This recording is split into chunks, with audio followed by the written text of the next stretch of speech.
Hello friends, welcome to my YouTube channel Indian history by Lokesh. और चलिए आज हमारा जो टॉपिक है, सिंधु घाटी सभ्यता का सबसे जो प्राचीनतम स्थल माना गया है हड़प्पा सभ्यता। सबसे पहले हड़प्पा सभ्यता से जुड़े जो महत्वपूर्ण बिंदु हैं हम उनके बारे में जान लेते हैं और नॉर्मली हर स्टूडेंट लगभग इनको जानता है। तो शुरुआत ही हम यहाँ से करते हैं। नंबर 1, हड़प्पा जो सभ्यता है इसकी खोज कब हुई? 1921 ईस्वी में। आपको ये ध्यान रखना है 1921 ईस्वी। खोजकर्ता, अब आपने पढ़ा होगा कि खोज का श्रेय जाता है R.D. साहनी, राय बहादुर दयाराम साहनी और एक इनके जो सहयोगी थे माधव स्वरूप वत्स, ये यहाँ ध्यान रखना, और एक R.D. साहनी। लेकिन यह ध्यान रखना है आपको, अगर क्वेश्चन आता है कि सिंधु घाटी सभ्यता की खोज जो हुई थी वो उनमें वो सभ्यता का नेतृत्व कौन कर रहा था, तो वहां को ये ध्यान रखना है कि उस खोज का नेतृत्व या निर्देशन कह लो या निर्देशक कह लो तो वो कर रहे थे सर जॉन मार्शल। और अगर इंडिविजुअल पूछता है, व्यक्तिगत पूछता है कि खोज का श्रेय किसे जाता है, तब हम यहाँ करेंगे राय बहादुर दयाराम साहनी। अगर पूछता है हड़प्पा सभ्यता किस नदी के किनारे है, तो ध्यान रखना है रावी नदी के किनारे। बाएं तरफ दाएं तरफ जो भी अगर पूछता है तो हमको ध्यान रखना है बाएं तरफ, रावी नदी के बाएं तरफ। अगर ये पूछता है कि हड़प्पा जो सभ्यता है रावी नदी के किनारे है, तो बताइए रावी नदी का उद्गम स्थल कहाँ है।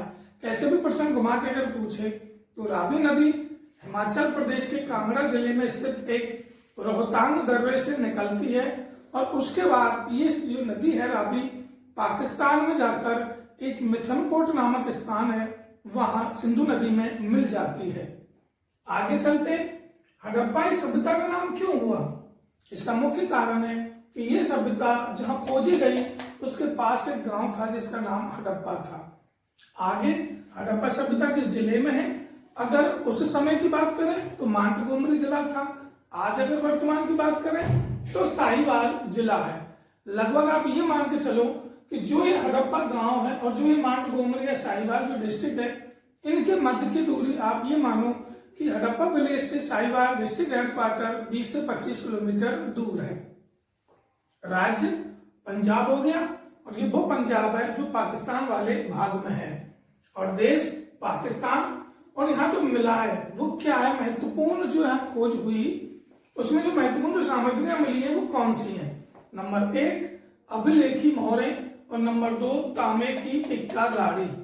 अर्थात सिंधु घाटी सभ्यता में सर्वाधिक मोहरें मिली हैं मोहनजोदड़ो से, लेकिन ऐसी मोहरें जिन पर कुछ लिखा हुआ है, जिन पर कोई आकृति बनी हुई है, ऐसी मोहरें मिली हैं हड़प्पा सभ्यता से। और दूसरा, जो तांबे की इक्का गाड़ी है, यानी कि एक ऐसी आकृति बनाई हुई है उस समय कि वो ये प्रदर्शित कर रही है कि उस समय मानव एक जानवर के माध्यम से एक गाड़ी को शायद अपने आवागमन के लिए ले जाता था और उस पर सिर्फ एक ही व्यक्ति बैठता था। तांबे की उसको इक्का गाड़ी कहा गया है। अब हम बात करते हैं यहाँ इस नगर की। अब नगर की अब जब हम यहाँ बात करेंगे तो ये नगर 2 भागों में बना हुआ है। एक इधर यहाँ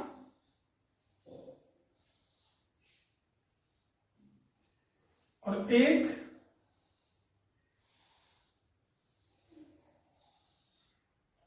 मान के चलिए यहाँ, ये 2 भाग बने हुए।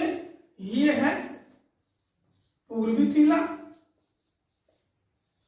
और ये है पश्चिमी टीला। आपको यहां ध्यान रखना है, नगर 2 भागों में, एक पूर्वी टीला और एक पश्चिमी टीला। इस पश्चिमी टीले के यानी कि चारों ओर एक और परकोटा बना हुआ है। ये आप यहां ध्यान रखें।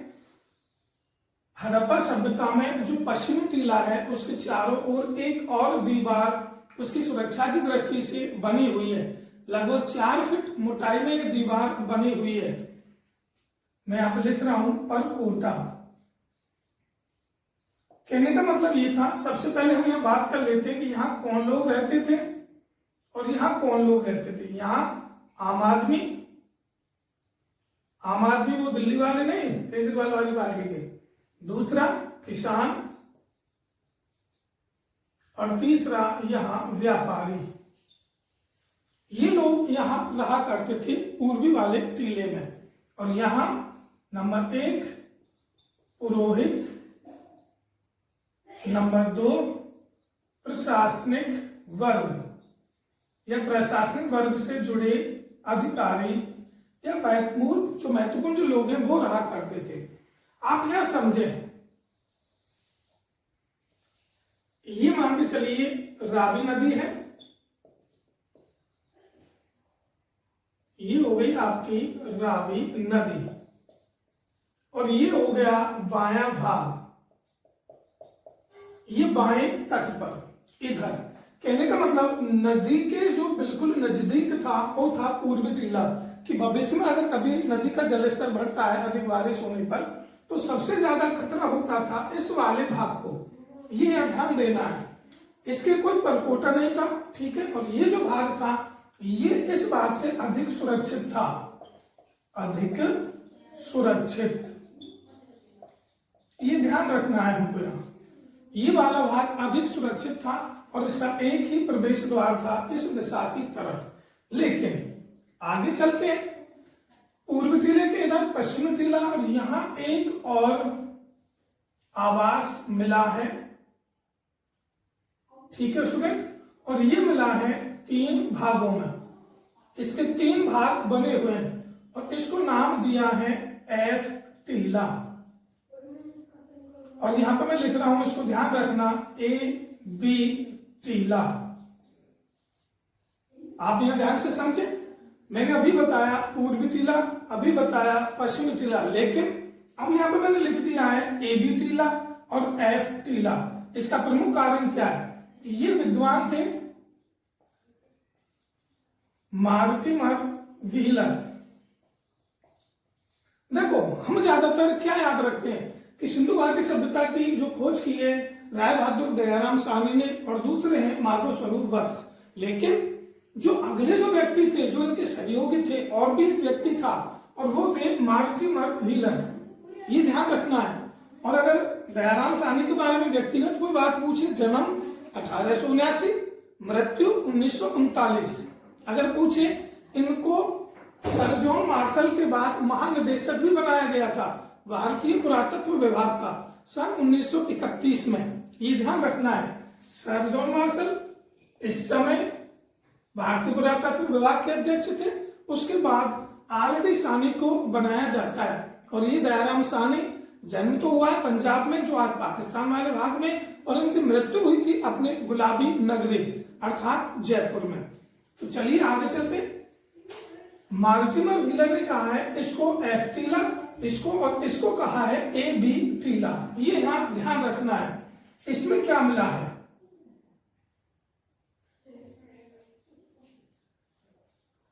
ये मैंने यहां लिखे हैं 12 और लिख रहा हूं, ध्यान रखना, अन्नागार। क्या मिले हैं? 12 अन्नागार, अर्थात ऐसे भवन जहां इस सभ्यता का मानव अपने लिए सुरक्षित अनाज रखता था कि भविष्य में अगर कभी अकाल पड़े, सूखा पड़े या अधिक वर्षा हो, कुछ भी मान के चलिए आप, तो कम से कम 1-2 सालों के लिए उसके पास अनाज रह सके। तो ये 12 बड़े अन्नागार यहाँ मिले हैं जिनमें अन्न का भंडारण होता था। इसके बाद यहाँ ये भी आपको ध्यान रखना है,